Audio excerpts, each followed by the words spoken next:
के name plate वाले आदेश पर भड़के स्वामी अविमुक्तेश्वरानंद सरस्वती।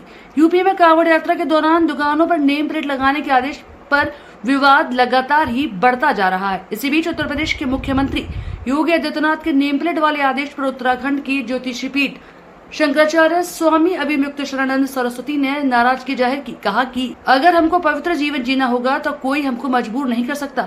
संसार में कोई ऐसा कानून नहीं जो किसी को पवित्र जीवन जीने के लिए मजबूर कर दे या फिर पवित्र जीवन छोड़ने के लिए मजबूर कर दे। और क्या कुछ कहा स्वामी अविमुक्तेश्वर आनंद ने, सुनिए पूरा बयान। अगर हमको पवित्र जीवन जीना होगा तो कोई हमको मजबूर नहीं कर सकता। कोई ऐसा कानून नहीं है संसार में जो किसी को पवित्र जीवन जीने के लिए मजबूर कर दे या पवित्र जीवन छोड़ने के लिए मजबूर कर दे। असल में पवित्र जीवन जीना कि अपवित्र जीवन जीना, ये अंतःकरण से, व्यक्ति के अंदर से बात आती है। देखिए, हम लोग सुने थे एक दृष्टांत कि एक राजा था। उस राजा ने एक पंडित जी का साथ किया। पंडित जी ने कहा कि अपने हिंदू धर्म में संध्या का बहुत महत्व है, प्रातः काल होते ही संध्या कर लेनी चाहिए, ये बहुत जरूरी होता है। तो सूर्योदय के आसपास थोड़ा पहले थोड़ा बाद तक में संध्या हो जानी चाहिए। तो उसने संध्या का महात्म्य सुना, कहा कि बहुत बिल्कुल सही कह रहे हैं आप, ऐसा ही होना चाहिए। तो उसने अपने राज्य में आदेश पारित कर दिया कि राज्य का कोई भी व्यक्ति सूर्योदय के थोड़ा पहले थोड़ा बाद तक में संध्या करता दिखाई देगा, अगर नहीं दिखाई देगा तो सिर कलम कर लिया जाएगा। तो सब लोग संध्या करने लगे। भाई ठीक है, राज आज्ञा है, कोई क्या करेगा, वो तो मानना ही पड़ता है सबको। तो एक पंडित जी थे, वो पहले से भी संध्या करते थे, उनको राजाज्ञा की जरूरत नहीं थी, लेकिन तबीयत बिगड़ गई, पेट खराब हो गया अचानक। अब जिस समय वो संध्या का समय आया, सूर्योदय के आसपास का, उसी समय उनको हाजत आ गई। अब वो क्या करें, वो तो संध्या वाले ही थे पहले से, लेकिन परिस्थिति भी तो होती है, शरीर की परिस्थिति बन गई। अब उनको भागना पड़ा लोटा लेकर के, पानी लेकर के। पहले बाहर जाते थे लोग तो भागे, अब जा करके एक मेड़ के पीछे बैठ करके वो शौच करने लगे।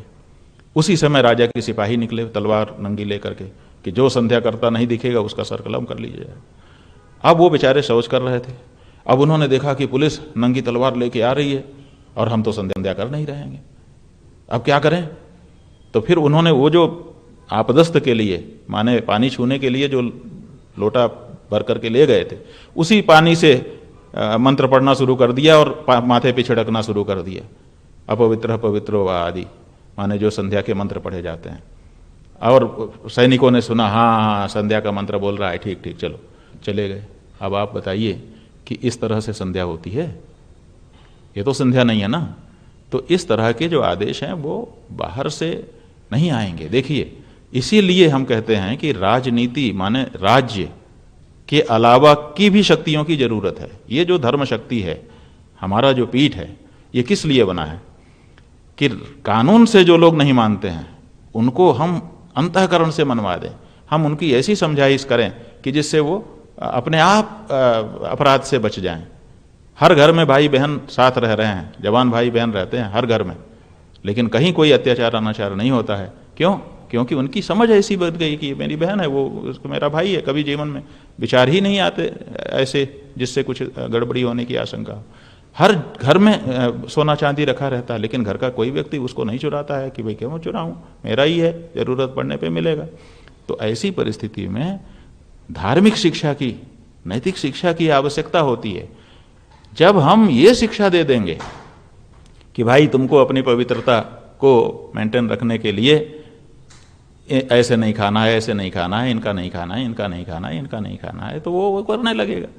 कानून से काम हो सकता है, कानून से आप नाम लिखवा दोगे। अच्छा, आप देखिए आज की परिस्थिति तो ये है कि पहले जो धर्मांतरण करते थे वो लोग नाम बदल देते थे। आज पूरे देश में धर्मांतरण तो तेजी से चल रहा है, हम लोग सब जान रहे हैं, जगह जगह रिपोर्ट रहती है। लेकिन अब उन्होंने नाम बदलना बंद कर दिया। अब इस्लाम वाले भी कन्वर्ट कर रहे हैं तो नाम नहीं बदल रहे हैं, और ईसाई वाले भी कन्वर्ट कर रहे हैं तो नाम नहीं बदल रहे हैं, वो नाम वही रहने देते हैं। अब हमने तो नाम देखा बोर्ड में और नाम देख करके हमने खरीद लिया और खा लिया, तो क्या सही हो गया? फिर दूसरी बात यह है कि जो वस्तु हम ले रहे हैं, जैसे फल की दुकान में आप नाम लिखवा रहे हो, अब वो फल किसने तोड़ा, किसने पाला, किसने उसमें पानी सींचा, क्या किया, कैसे आया, कैसे गया, पैर में रखा रहा कि सिर में रखा रहा, कुछ पता रहता है। तो ऐसी परिस्थिति में केवल सामने सामने की बात आप कह रहे हैं तो आप अच्छा फिर अचानक कर दे रहे हैं।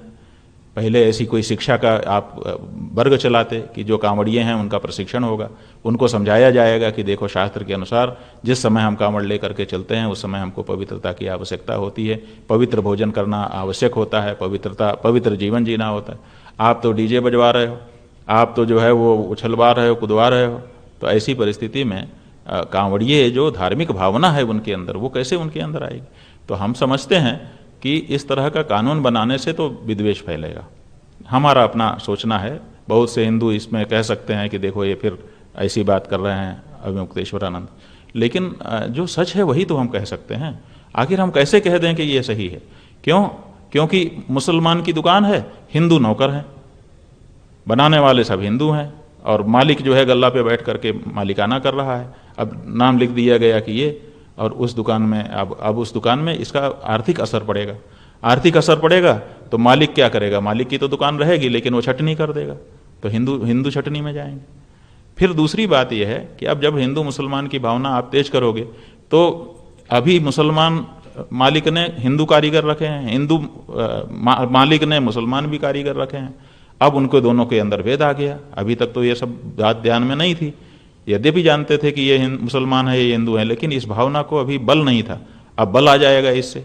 अब जब बल आ जाएगा तो वो हर समय हिंदू मुसलमान की दृष्टि से एक दूसरे को देखना शुरू करेंगे।